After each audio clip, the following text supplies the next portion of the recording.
بسم الله الرحمن الرحيم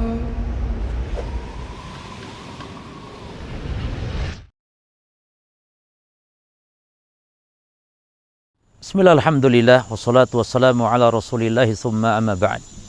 Ikhwani fi din wa akhwati fillah, kaum muslimin wal muslimat, rahimani wa rahimakumullah. Sebagai seorang suami, maka yang harus diperhatikan adalah yang pertama, dia sebagai pemimpin dalam keluarga. Allah Ta'ala berfirman, Ar-rijalu qawwamuna 'alan nisa, bahwa laki-laki adalah pemimpin terhadap wanita. Atas dasar apa laki-laki dijadikan pemimpin oleh Allah Subhanahu wa Ta'ala? Yang pertama, karena memang secara tabiat dalam hal segi penciptaan yang memang laki-laki lebih unggul. Dan yang kedua, karena sebab laki-laki yang telah memberikan nafkah.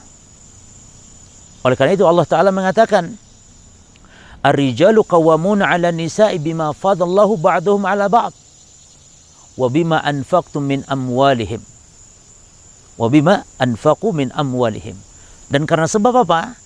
Allah telah mengunggulkan satu sama lain, yakni laki-laki lebih unggul dalam hal penciptaan fisik dan semisalnya.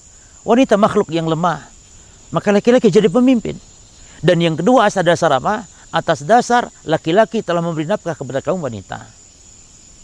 Namun perlu diingat para jamaah sekalian rahimani wa rahimakumullah, di antara ciri kebaikan seseorang, akhlak seorang laki-laki adalah ketika dia bersikap baik kepada istrinya.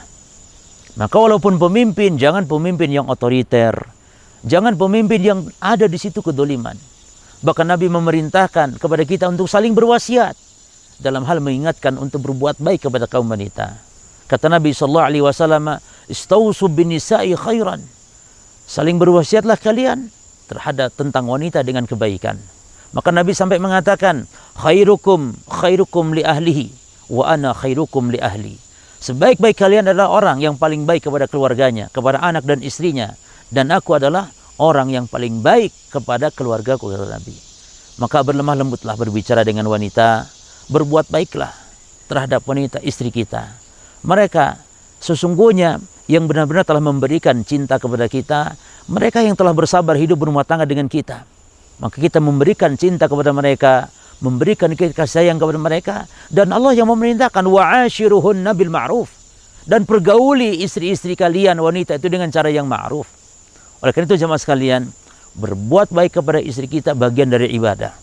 Oleh karena itu juga Nabi mengatakan, hubbiba min amri dunyakum, diberi kecintaan kepadaku dari urusan dunia kalian. Apa kata Nabi yang pertama? Kata Nabi, at-tib. Yang pertama, wewangian, minyak wangi. Nabi suka dengan minyak wangi. Yang kedua, an-nisa, yakni istri yang halal maksudnya. Maka mencintai istri adalah bagian dari ibadah. Dan yang ketiga adalah wa ju'ilat qurratu 'aini fi shalah, dan dijadikan salat sebagai penyejuk pandangan. Maka inilah di antara hal yang Nabi sallallahu alaihi wasallam menyatakan kecintaannya kepada wanita. Bahkan ketika Nabi ditanya, "Ya Rasulullah, man ahabun nasi ilaik?" Ya Rasul, siapa orang yang kau cintai? Siapa orang yang paling kau cintai? Maka Nabi menjawab apa jemaah sekalian? Lihat apa jawaban Nabi. Kata Nabi, Aisyah. Subhanallah. Nabi jawab, Aisyah, istri beliau. Padahal yang ditanyakan bukan siapa wanita yang kau cintai, tapi siapa orang yang kau paling cintai ya Rasulullah. Kata Nabi, Aisyah. Lalu Nabi ditanya lagi, maksudnya laki-laki bukan perempuan. Siapa laki-laki? Nabi mengatakan abuha. Laki-laki siapa? Bapaknya Aisyah. Siapa? Abu Bakar radhiyallahu anhu. Nah, di sini menunjukkan Nabi menyatakan cintanya ya kepada Aisyah. Ini menunjukkan betapa baiknya akhlak Nabi kepada para istrinya. Wallahu taala alam. Semoga Allah memberikan kepada kita kekuatan, keistiqomah dalam kita berbuat kebaikan.